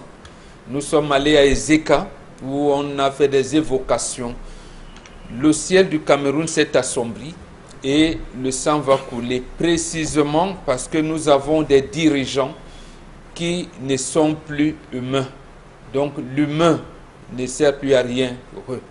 Voilà le problème. C'est pour cette raison qu'ils ne veulent pas résoudre le problème. Votre question ramène au coupable. Moi, je ne suis pas encore au coupable. Oui. Parce qu'en fait, ici, pour retrouver les coupables, il faudrait une bonne enquête, une enquête nationale. Mais est-ce qu'on va accepter, par exemple, que Un Monde à Venir, Dynamique Citoyenne, le REDAC et tout, puisse, avec la Commission nationale justice et paix, faire une enquête conjointe pour nous dire ce qui s'est passé? Est-ce qu'on pourrait accepter que l'Église catholique romaine et les églises protestantes, parce que ces églises-là ont plus d'écoles et de centres hospitaliers dans ces régions, plus même que l'État, faire une enquête, puisqu'on est allé jusqu'à, j'allais dire, brouiller l'enquête qui avait causé la mort d'un Américain là-bas. Donc, moi, je me limite aux responsables. Le responsable de tout ce qui nous arrive, c'est le président de la République. Il n'est pas coupable, mais il est le responsable. Un chef d'État, au-delà du programme qui doit avoir problème économique et encore que là-bas, nous sommes dans l'impasse, parce que même pour la crise, il a dit quoi? Quand il demandait dernièrement de ne pas faire le défilé du 20 mai, il dit, au lieu de donner des instructions pour s'y pencher, il dit, je demande au gouvernement d'être inventif et créatif. Ça veut dire qu'il n'a rien dit au gouvernement du tout. Le gouvernement, c'est lui qui doit fixer le cap. Ici, il a les solutions en main. Il a pris l'option militaire. Maintenant, l'option militaire nous amène à la désolation, à ce qui nous arrive là aujourd'hui. Parce que on va vous dire, ah oui, vous êtes pro, si vous êtes pro, il n'y a pas de pro, il faut résoudre le problème. Et c'est lui qui doit amener les gens à la résolution. J'ai entendu, je termine par là, le ministre porte-parole du gouvernement, il interpelle les pays qui abriteraient les dissidents, ces ambazoniens, j'ai dit oui. Mais là encore, c'est le président de la République qui doit le faire. C'est-à-dire en engageant la DGRE dans les négociations avec ces gens-là, avec en prime ce qui les a empêchés, donc de résoudre ce qui les a empêchés de venir au grand dialogue. C'est-à-dire la sécurité que les choses qui seront dites dans ces négociations, on va les prendre pour dit et on va les appliquer. Très bien. Donc ce sera comme ça qu'on parviendra à liquider l'héritage colonial que nous avons et allons réfléchir comme Camerounais. Merci, bon Bengan Kandji, merci. Je rappelle simplement votre suite qu'en ce qui concerne Garbout, qui est d'ailleurs un récent événement qui a fait parler plus d'un, une enquête a été ouverte, on a eu un communiqué du SGPR, malheureusement, qui a été, dit-on, fait sous la demande du chef de l'État. Aujourd'hui, va-t-on encore attendre des mois pour avoir cela? Mais surtout, on s'interroge, que fait exactement la Commission nationale des droits et des libertés du Cameroun? Pourquoi cette commission ne se prononce-t-elle pas à la suite de ces attaques connues dans la partie, on va dire, anglophone à Kumba ce week-end? Madame, Monsieur, merci. À vous de rester des nôtres. Le Cameroun nous appartient et ensemble, on va le construire. On n'abdiquera jamais. Consti Lamine, vous nous retrouvez cette fois-ci avec le correcteur de posture. Rebonjour. Bien entendu, rebonjour Michel, rebonjour à nos nombreux téléspectateurs, rebonjour à tous les clients fidèles du concept Salaka, ces clients qui ne cessent de faire confiance à ce concept de communication et de vente en direct sur les antennes d'Equinox Radio et télévision. Vous ne serez jamais déçus parce que le concept Salaka a pris l'engagement de rester dans la qualité et rien que la qualité. Ah ben oui, ça ne sert à rien d'acheter un article et quelques temps après, on se retrouve en train, c'est-à-dire on se retrouve en difficulté parce qu'on a acheté un article. Donc du côté du magasin 1001 tapis et grâce au concept Salaka, nous mettons l'accent sur la qualité de ce que nous vendons. Nous mettons l'accent sur le prix parce que le prix devrait être à la portée de tout un chacun. Raison pour laquelle de temps en temps, nous faisons des doubles réductions. Oui, nous faisons des doubles réductions du côté bien sûr du magasin 1001 tapis. Et quand on parle d'une double réduction, c'est quoi la double réduction du côté du concept Salaka? Par exemple, le correcteur de posture coûte au prix de promotion 10 000 francs, mais en ce moment, et cela pendant quelques jours encore, vous l'avez à 9 500 francs. Donc 9 500 francs, c'est le prix de la double réduction. Et cette double réduction est valable également sur tous les autres articles du magasin 1001 tapis. Que ce soit sur l'électroménager, que ce soit sur l'informatique, que ce soit sur les accessoires de santé. Alors tout ce qui est vendu au magasin 1001 tapis en ce moment reçoit une véritable double réduction. Parlons des modalités de livraison. Pour ceux qui ont besoin de commander un article au magasin 1001 tapis, il vous suffira tout simplement d'appeler le concept Salaka, d'appeler le magasin 1001 tapis et de passer votre commande. Nous livrons dans tout le Cameroun, dans certains pays africains et même au-delà de l'Afrique. Le concept Salaka vous permet d'avoir un article de qualité. Et parmi ces articles, vous avez bien entendu le correcteur de posture. Oui, comme son nom l'indique, ça permet de corriger votre posture. Le correcteur de posture permet de redresser votre dos. Le correcteur de posture permet d'éliminer les douleurs au niveau du cou, les douleurs au niveau des épaules, les douleurs au niveau du dos. Le correcteur de posture que j'aime bien appeler correcta de posta permet également de nous prévenir contre le mal de dos. Alors ces avantages se retrouvent sur l'utilisation du correcteur de posture qui est en vente en ce moment au magasin 1001 tapis au prix de 9 500 francs, disponible en deux couleurs, la couleur noire et la couleur blanche, disponible en plusieurs tailles. Vous avez la taille S, la taille L, la taille M, la taille XL et la taille double XL, sans oublier la taille standard. Donc, chers téléspectateurs, les numéros de téléphone, vous les avez. Merci, profitez de cette double réduction et achetez le correcta de posta à 9 500 francs, votre correcta de posta au magasin 1001 tapis.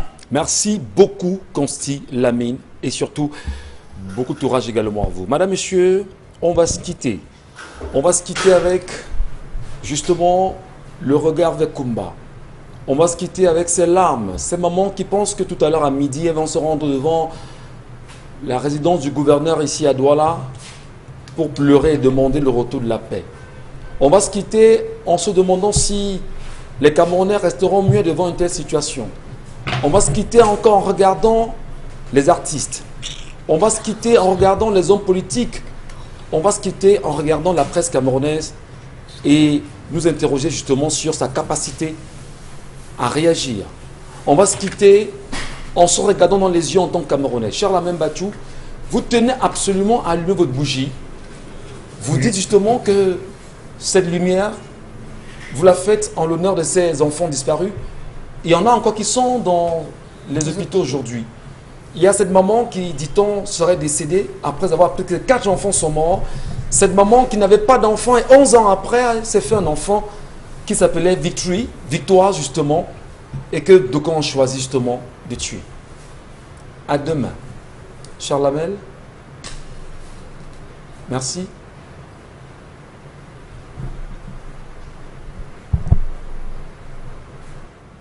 Juste une bougie, madame, messieurs. Faites-en autant chez vous.